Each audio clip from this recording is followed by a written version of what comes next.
If you're preparing to welcome your first grandchild, or it's been a while since you had a baby in the house, this video is for you. There are safety recommendations that have changed in the past 20 or 30 years, so I'll be going over some of those, as well as giving you some recommendations on how to best support the new family as they welcome this new little baby without feeling like you're stepping on their toes.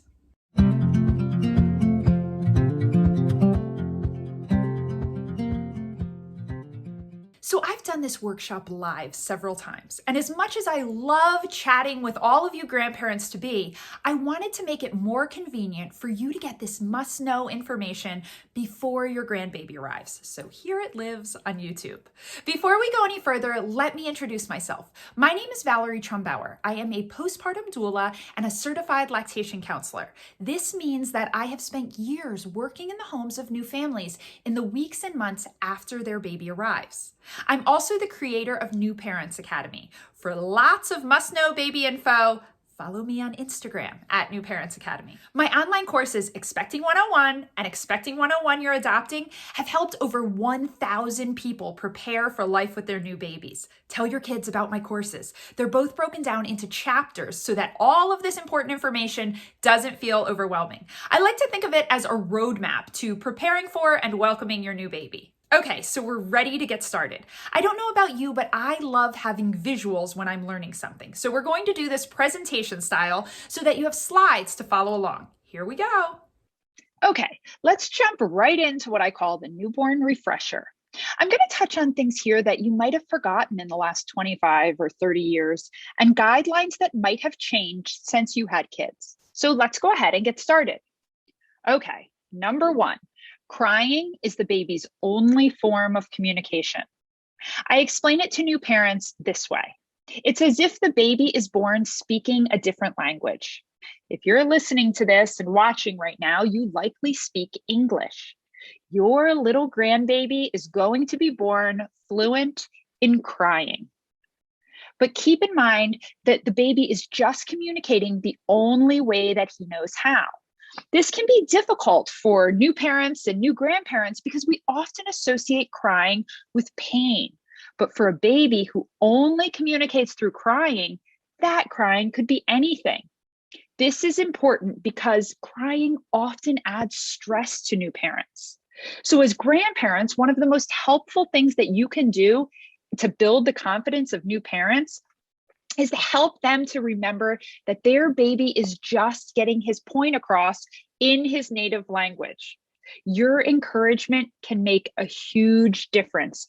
They will be wondering if they're doing things right. They'll question their actions, but your encouragement makes a big difference. Number two on our list, the baby will lose weight after birth. So you might remember this and you might not, but it's totally normal for the baby to lose weight after he's born. So your little grandbaby might be born weighing 7 pounds, 14 ounces. And when he's discharged from the hospital, likely 2 days later, he might weigh, 7 pounds, 10 ounces. Let me help you to understand what's normal and what's seen as a cause for concern when it comes to weight loss.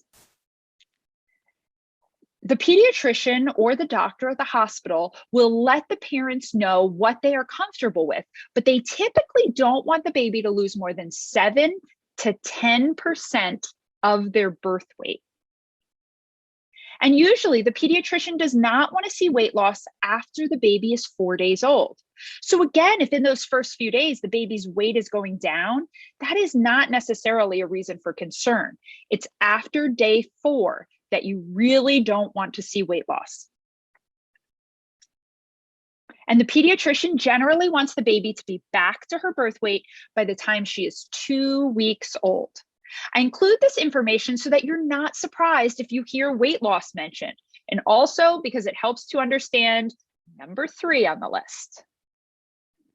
A sleeping baby often needs to be woken up. Yes, it's true. A sleeping baby often needs to be woken up. Why? Because remember, the baby lost weight after birth and needs to get back to her birth weight by the time she's 2 weeks old. This is important. Just because the baby is asleep does not mean she's not hungry. Listen, your grandchild is going to be adorable. When that baby is all cozied up and, lying there so peacefully, you're going to think he looks so cozy and wonder why the heck mom or dad is waking him.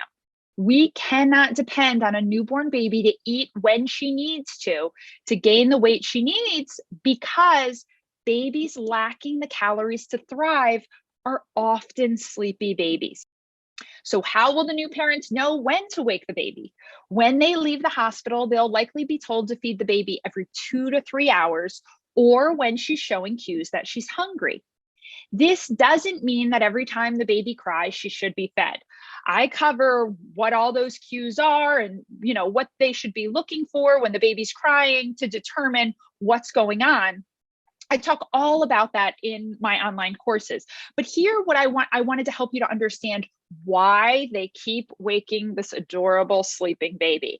And that's because they've been given that directive to wake the baby every 2 to 3 hours, or when she's showing cues that she's hungry. So again, they're waking the baby to get her back to her birth weight by the time she's 2 weeks old. And they will likely continue to wake her after that to ensure that she's eating enough each day to continue to see the weight gain that the doctor wants to see. Okay, on to number 4. Sleep recommendations for babies have changed. To decrease the risk of sudden infant death syndrome, babies should always be put to sleep on their back, never on their belly. When baby is able to turn from back to belly on his own, then it's okay for him to sleep on his belly. But even then, he should always be put to sleep on his back. The American Academy of Pediatrics is clear about this recommendation. And since what they call the back to sleep movement was started, the rate of sudden infant death syndrome has decreased dramatically. Babies should sleep in a crib with no blankets or pillows. That's right, no blankets. So what about the swaddle? It is okay for baby to be tightly swaddled in a receiving blanket until he begins rolling from back to belly. Even after that happens, blankets are still not to be in the crib. So then what the heck? How do you keep the baby warm if there can't be blankets in the crib? For this reason, parents now use wearable blankets like this one. There are many different ones on the market, like the Halo Sleep Sack or the Nested Bean Zen Sack. This is just another thing that has changed, and I think it helps to see this visual of this adorable little baby and what we now use in place of a blanket to cover baby and keep him warm when he's in the crib. Crib bumpers are no longer recommended due to an increased risk of sudden infant death syndrome. So this is another place where things have changed. So when you think about crib bumpers, this is what we're talking about. So this is what a crib bumper looks like. These are no longer recommended because of the increased risk in sudden infant death syndrome. And this is definitely a newer guideline because even 12 years ago, when my twins were born, I was using a crib bumper. That is not the case anymore. Number 5, the American Academy of Pediatrics recommends exclusive breast or formula feeding until baby is 6 months old. For the first 6 months, baby should be exclusively fed breast milk or formula, no solid food or cereal. Solid food should not be introduced until the baby is 6 months old. A link to obesity and increased allergies have been shown when solids are started early. And cereal should not be put in the bottle. Now, I know that when I was a baby 40-something years ago, this was the recommendation, but that is no longer the case and definitely not recommended. Now, there are rare occurrences if the baby is being seen by a GI specialist when cereal in the bottle might be recommended, but again, this is not the norm. Okay, and baby does not need to drink water until he is 6 months old. Breast milk and formula contain all the water that the baby needs. So mom or dad doesn't need to be worried about giving baby water in addition to what they're taking in through breast milk or formula. And number 6, breastfeeding can be tricky in the beginning. So mom's milk usually comes in 3 to 5 days after delivery. Inside my course, I talk all about those first few days and how to best ensure that mom's body is getting the message to begin producing milk. But what I want to show you here is that although her milk is not in, her body still produces exactly what the baby needs, and that is colostrum. So mom's body makes colostrum prior to her milk coming in, and colostrum is amazing. It's like this teeny tiny little protein shake, okay? There's not a lot of it, but it packs a powerful punch. Now, inside of my Expecting 101 course, I teach my expectant parents all about how the size of a baby's belly increases as the baby gets older and how that correlates with milk production. But I pulled this slide out to show you why this teeny tiny little protein shake is perfect for the baby. Because baby's belly is tiny at birth. It's only the size of a cherry. So this small amount of calorie-packed colostrum is exactly what the baby needs. So now that you understand when mom's milk comes in and what happens prior to that, I just wanted to give you some advice about supporting a new mom during this time, as it is often a bit challenging. So first of all, I would recommend reminding mom that she and the baby are both doing something that they've never done before. Okay, this is new to both of them. It can feel challenging, but that reminder can really build the confidence of a new mom. Encourage mom to reach out to a lactation consultant if she feels she needs help. If she has questions or is struggling, encourage her to reach out to a lactation consultant. They can make a world of difference and are often covered by insurance. And try not to say things like, he looks hungry, or are you sure he's getting enough to eat? These kind of statements can do a lot of damage to a new mom's confidence. So if there is the concern there, having that recommendation of contacting a lactation consultant can be really helpful, because they're going to do things like a weighted feeding to check and see how much baby's taking in and help mom to understand if there is an issue. So then as we, oh, nope, hold on. I missed one here. One other thing about breastfeeding. When mom is breastfeeding, there are no dietary restrictions. I understand that this was not always the case, but unless it has been determined that the baby has some kind of allergy to dairy or anything else, mom is not restricted in what she can eat, and she can even drink coffee and alcohol. If you have questions about this, check out this video right here, where I talk more in-depthly all about those things. Before you go, let me share this. As a postpartum doula, I work overnights, usually from 10 p.m. to 6 a.m. So I get to take care of these new babies and help get things in order while new parents get some much needed rest. Now, very often when I arrive late at night, the grandparents have been there during the day helping the new parents. I often hear from new parents the things that are really helpful that their parents or in-laws are doing, and some things that might be a bit frustrating. So I wanted to share some secrets from the inside. And to do that, we're going to talk about 3 truths about helping the new parents. Okay, truth number 1. Helping the new parents might have very little to do with holding the baby. You might realize this already, or it might come as a surprise, but I think it's important, and that's why I mention it. I'm sure you're excited to meet this little baby and to get to spoil him or her. The time will definitely come when the new parents are so glad to have you cuddle that baby so they can sneak out for a date night or just get things done around the house.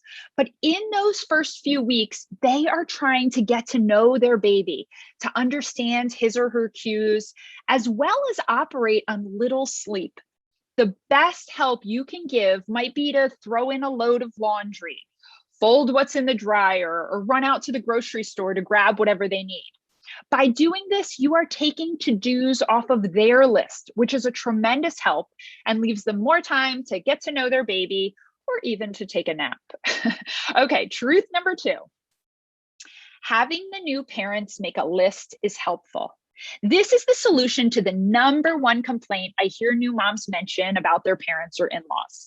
Here's how it usually goes. When I arrive, they'll tell me that their mom or dad was there today, and He or she really wanted to help and they kept asking what needed to be done or if they could do this or that. This new mom is trying to figure out why her baby is crying or what he or she needs. This new mom is exhausted and she's easily frustrated. So when her well-meaning parents ask many questions, she might just snap.